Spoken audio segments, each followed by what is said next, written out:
Hi, Victor Cheng here from CaseInterview.com. Today I'll be talking about the question, can you have work-life balance in management consulting? And the short answer is, I think it's possible, but it's not easy.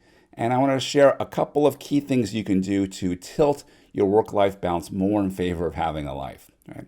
And so a couple things. First of all, there are two parts that make consulting demanding. One is the sheer number of hours worked in the office, or we're just working.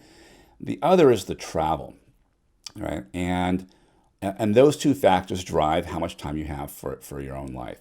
So one of the most useful things to do is to cut out travel. And the easiest way to do that is to pick an industry that is based in the city that your office is located in. So for example, I worked in the New York City office of McKinsey, and most of my clients were financial services clients. Wall Street, banks, the financial institutions, and nearly so many of them were headquartered, in New York City. So a lot of my work was in town, so I didn't have to jump on an airplane. In contrast, if I work in oil and gas, the oil and gas industry, most of the clients are in Houston and Dallas. Coming from New York, I have to fly, right, every week to meet clients potentially.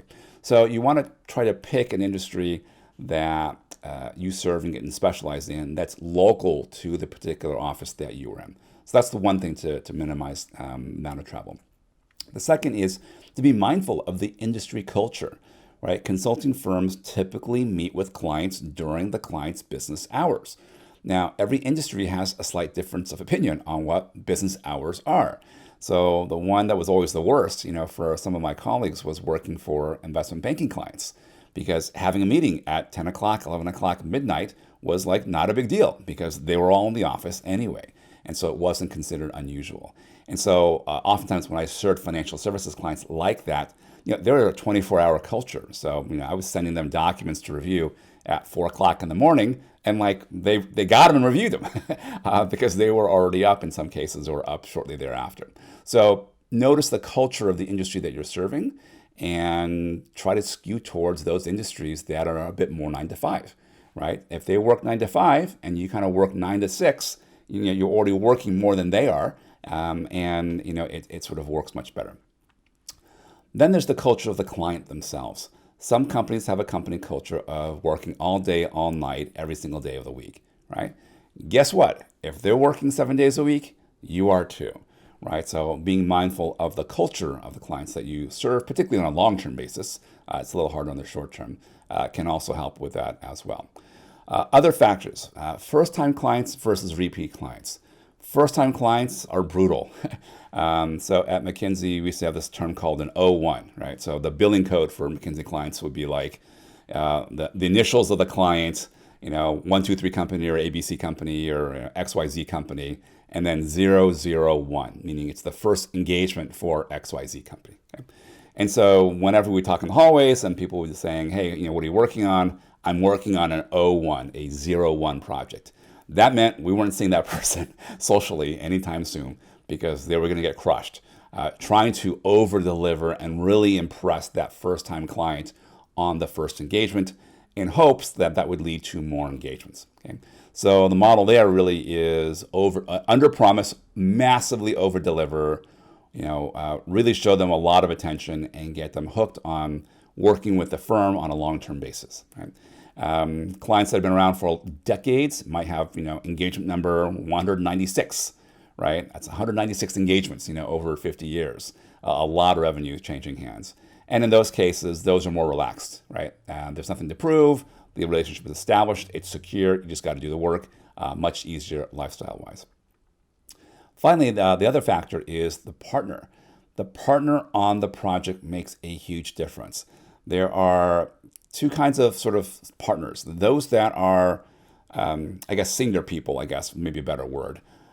Anytime a partner or partner-like person is about to be promoted or about to be fired, right? They're in that sort of window that determines whether they make it to the next step of their career. They tend to panic and freak out, and they tend to run their teams very, very hard, right? So I had multiple people that were up for partnership at McKinsey that were, sort of the senior person on the team. And man, we worked hard, right? Because they were so nervous about not making it. They didn't want to leave anything to chance. And they were creating a lot of extra work, a lot of it unnecessary. and it made our lives very difficult. Okay? A partner or senior person that's knows how to manage really well and manage client expectations, like makes a huge difference, right? And so compare notes with the people that you work with. Find out who the partners are that are really good at managing client expectations, still delivering great value, but doing it in a way where teams don't burn out. I think that's a very useful insider knowledge to try to figure out within a company. So those are a couple sort of more structural things that you can do to really try to tilt yourself more towards the work-life, the life part of the work-life balance. The other skills that are really useful, they're more individual, right? Less about picking industries and picking people that you work with, more about how you manage yourself. So a couple things come to mind. First is there's this rule called the 80-20 rule, right? What is the 20% of what you do that produces 80% of the results? And that's going to vary a little bit by engagement and by client, but it's important to figure out where the impact is. And so for me, in most of the arc of my career in consulting, it was the headlines, right? It was like the one chart. It was the one insight that was very counterintuitive, opposite of what the client believed to be true, but I had empirical data proving it was true, right? So they thought they were profitable, and I showed them they were actually losing money. Whoa, wow, that's a big deal. Okay? So if I had to boil down my McKinsey career in terms of the inflection points where I made the biggest difference, over multiple years, it was probably less than 6 minutes a year, honestly, right? The one chart, like, wow, revelation. So I'll give you an example. I had a client I worked on, one of my first ones, and I did an analysis around like one division of their business was over $1 billion in assets, and did the calculations and figured out the analysis and realized, man, they're losing a ton of money. And this was sort of the part of the business that people were ignoring. And my recommendation was, you should sell it. Get rid of it. It's not your core business. It's not profitable. There's some historical reasons for why it wasn't profitable.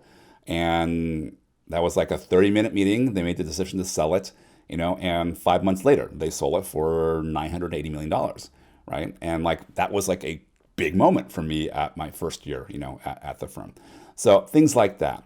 There's always like this one chart in every deck that's like the headline chart, like, wow, like didn't know that. That's really interesting. I wouldn't have expected that, like that. So what you're looking for when you do your work is the one killer chart, the one killer idea, the one killer counterintuitive conclusion that's supported and like that wows your audience. So that's where you get the most leverage. The rest is, in some respects, noise, right? So you want to get into the mentality of optimizing for the killer chart. If there's just regular work to be done, you still got to do it. But does it have to be done right now? Not always. Does it have to be done at the level of detail that people are wishing for? Push back. It may not be, because it doesn't change the outcome, the course, and the trajectory of the business. But if you have you're on to a hypothesis that, if proven, becomes the killer chart, then you go all out on that, because that makes your year, right? That makes your year. So it's having a sense of that. So that's useful to note, is what is the big leverage point, in your work, and really double down on the things that matter and pull back on the things that don't. Other tips, pushing back, managing upwards. If they ask for all this data, like what's the minimum necessary to derive the correct, logical, fact-based conclusion? Oftentimes people ask for the world because, like, why not? They're not doing the work, you are, right? It's easy to ask. But if you look at it and say, hey, if we do this level of detail versus this other level of detail, does our conclusion change, right? Is it going to change the answer of what we recommend to the client? And if not, is it really necessary to do the 4 hours of extra work to get that extra level of detail that doesn't change the conclusion, it doesn't change the headline on the slide, it doesn't change the recommendation to the client? And if it doesn't, like, do we really need to do it, right? And to push back and counter-propose an alternative that still gives the right answer to the client. So those are a couple tools that I've used to pick situations that are more lifestyle friendly, things I've done myself to manage my own time. And then the last thing I'll leave you with is to recruit help. Get really good at getting clients involved and having them do as much work as possible. This is good for a few reasons. One, less work for you, right? Two, it gets more buy-in, right? If they are doing the work, rather than this outsider doing the work, and they're more involved, there's just more buy-in overall in the company culture. The other thing too is it's a good opportunity for them. Usually when a consulting firm comes in, the consultants present to a higher level of senior management than the people who sort of do the work day to day. So when you can recruit from sort of the individual contributors in the company, not necessarily the senior executives, and involve them, it gives them a chance to have exposure and to get recognition from people that are more senior. And one of the things I used to do a lot was I would thank and credit the individual contributor clients that contributed to the slides and the work that I did.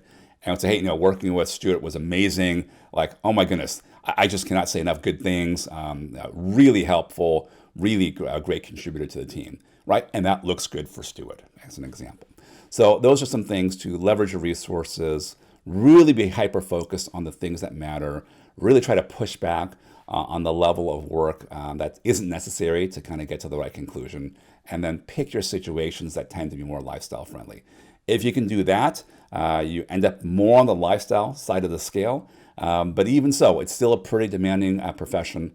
And by the way, there are certain cities, I should mention, that they work harder. New York is one of them. Maybe Los Angeles, not as much, right, in comparison to New York. So that's something to keep in mind too, is pick those situations that tend to be more lifestyle friendly overall. And then within that, use the right skills to minimize your workload while still being hyper effective.